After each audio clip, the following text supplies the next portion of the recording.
nga ba ang OBA? Maraming nagtatanong kung ano ba talaga ang OBA or legit ba talaga to or scam.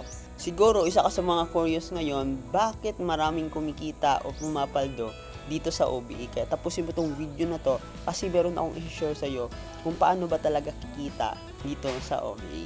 Ang OBA, that stand for Online Business Academy. From the word itself, business, negosyo po siya at hindi po siya trabaho. Ang OBA, isa po siyang academy na nagtuturo po sa lahat ng mga gustong kumita gamit lang kanilang social media, gamit lang din yung cellphone nila.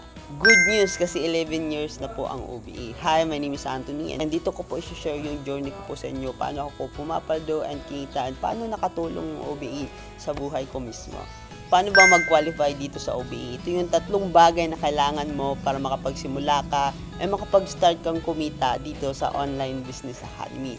So una, kailangan mo lang ng gadget na magagamit, either Android, iPhone, or laptop. As long as nagagamit pa yan, pwede yan. So pangalawa, kailangan mo lang dito ng stable internet connection kasi this is purely online. And pangatlo, kailangan mo lang dito yung tinatawag namin na user ID. So ano ba yung user ID? Ito yung nagsisilbing LTO or license to operate mo para magawa mo yung ating sistema na tinatawag na copy and earn system. So dito mo din mamonitor yung mga online transaction mo and yung kinikita mo dito sa OBA.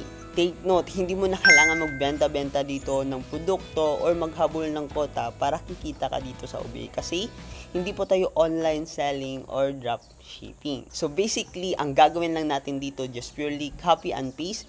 Using the copy and earn system ng OBA, magsaset ka lang ng appointment through local and international. Kaya kung isa kang OFW empleyado, nasa bahay lang and gusto ng dagdag extra income na legit na paraan, sundin mo lang yung sasabihin ko. Like this video, mag-comment ka ng location mo kung taga saan ka, and don't forget to follow me, message me, and i-share mo tong video na to para ma-notice kita kaagad.